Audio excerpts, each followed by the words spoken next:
The remedial technology we used was cement-based stabilization solidification of the lead-contaminated soils.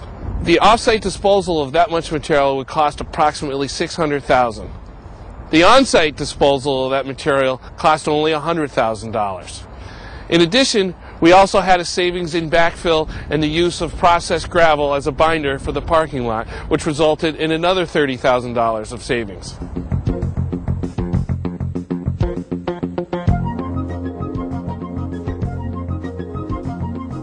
The most familiar use of Portland cement is as the key ingredient in concrete used to build our roads, bridges, and buildings. Portland cement, this fine gray powder, has found additional use in the treatment of hazardous waste and the cleanup of contaminated land. Solidification stabilization involves mixing Portland cement into contaminated material to physically solidify and chemically stabilize the contaminants within the treated material. Solidification stabilization has been successfully used to treat contaminated material at an increasing number of sites, including those involved in urban revitalization or brownfields redevelopment. At this brownfield site in Boston, solidification stabilization was used to treat lead and petroleum contaminated soils. The treatment produced material that was reused at the site as pavement base for a parking lot. This is the oldest electric generating station for the MBTA in Boston. The site is now in the process of being gutted and renovated for its motif. This area of town is all considered brownfield, so all the renovation work that's being done is coming under various incentives to revitalize the inner city. Our participation is involved in taking the hazardous leaching lead soils on the site and the petroleum contaminated soils on the site and incorporating it with stabilizers, specifically Portland cement for the hazardous levels of leaching lead.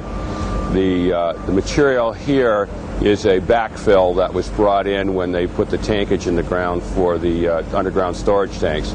The lead contamination is a product of the fly ash that came out of the generating station over the years, a very, very heavy deposit and substantial levels of leaching lead and high levels of total lead. Cement-based solidification stabilization was first used in the U.S. during the 1950s to treat radioactive waste from weapons development and manufacture and nuclear power generating facilities. This technology continues to be used today to treat a wide variety of wastes and contaminants. The U.S. Environmental Protection Agency considers solidification stabilization to be an established treatment technology. This technology has been used at 25% of Superfund sites where sources of contamination have been addressed. Cement-based solidification stabilization can treat soil, sediment, and sludge for a wide range of inorganic and organic hazardous constituents. Solidification stabilization is also used to treat hazardous wastes generated by industry. The U.S. Environmental Protection Agency considers solidification stabilization as best demonstrated available technology for over 50 RCRA-listed hazardous wastes. Solidification and stabilization are used to describe the effects of this treatment. In untreated soil with contaminants, groundwater and surface water move through the contaminated soil, dissolving and physically carrying away contaminants. During solidification treatment, cement mixed into soil reacts with water, or hydrates. This reaction forms physical bonds that encapsulate and immobilize contaminants. Solidification often lowers the permeability of the treated material. This inhibits water movement and prevents leaching. Stabilization describes chemical changes to the hazardous constituents. Cement, added to the contaminated soil, begins to hydrate, producing calcium hydroxide. This increases the pH of the material. Calcium hydroxide in the pore water reacts with some of the contaminants, converting them to a less soluble compound. Reactions involving cement and water also produce carbonate and silicate compounds. Some contaminants present in the waste become incorporated into these compounds, forming insoluble carbonate and silicate compounds. This further reduces the leachability of the contaminants.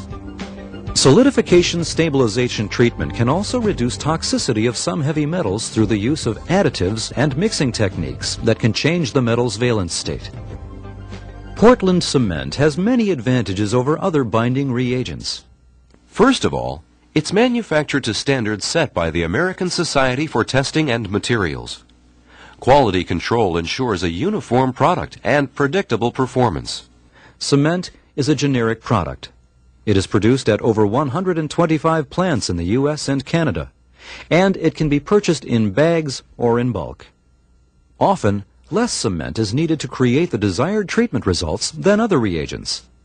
Determining the right amount of Portland cement to mix with contaminated material begins with laboratory work. Treatability testing usually involves testing various mix designs for physical and chemical changes to the treated material. Tests should be selected based on the anticipated reuse or disposal conditions for the treated material. Physical testing usually includes measuring the treated waste's ability to support vertical loads. This testing may be required by the EPA to prove that free liquids are actually chemically bound instead of merely absorbed. A gain in strength indicates chemical binding of free water. Typically, at least 50 psi unconfined compressive strength is required. Hydraulic conductivity tests are sometimes required to measure the rate at which a liquid will pass through treated material. Chemical test procedures are typically required to determine the leachability of hazardous constituents from the treated material. At the project site, cement can be mixed into the contaminated material using a variety of methods. The Brownfields Redevelopment Project in Boston used ex situ mixing and treatment. Contaminated material was excavated and processed through a mobile treatment plant. On this particular site, they're going to reuse it as a paving base because we're going to give structural integrity to the product by using the cement, and they'll be able to use it as a paving base, saving themselves thousands of dollars. Contaminated soil is first run through a screening process to separate oversized material. Screened material is conveyed to the pug mill hopper. Inside the pug mill, twin rotating shafts with paddles mix the contaminated soil with Portland cement.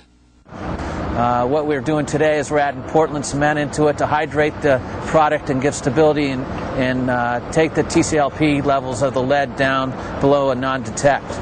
Computer controls on the pug mill assure that the proper amount of cement is added to the soil. Treated soil exits the pug mill and is staged for reuse as pavement base. Another mixing method uses an in situ blender to mix cement into previously excavated material. Dry cement, or a mixture of cement and water, is jetted into the material while a rotating drum with cutting teeth mixes the cement with the contaminated material. In situ or in-place mixing can also be carried out by using a large rotating auger. This equipment drills into contaminated material while injecting a cement grout. Another mixing method uses a conventional road reclaimer. Cement is spread in front of the machine. A rotating set of tines aggressively mixes the cement into the contaminated soil, treating to a depth of up to 2 feet. Additional layers of material can be placed on top of previously processed material and treated. Portland cement-based solidification stabilization is a versatile and effective treatment technology. It's an established and widely used solution for cleaning up contaminated sites. It can treat soil, sediment, and sludge for a wide variety of organic and inorganic contaminants. Cement-based solidification stabilization can safely treat contaminated material and turn an economic liability into an economic asset. The Portland Cement Association has published additional technical information on the use of solidification stabilization treatment technology. Contact us for additional information or with any specific questions you may have. Thanks for watching.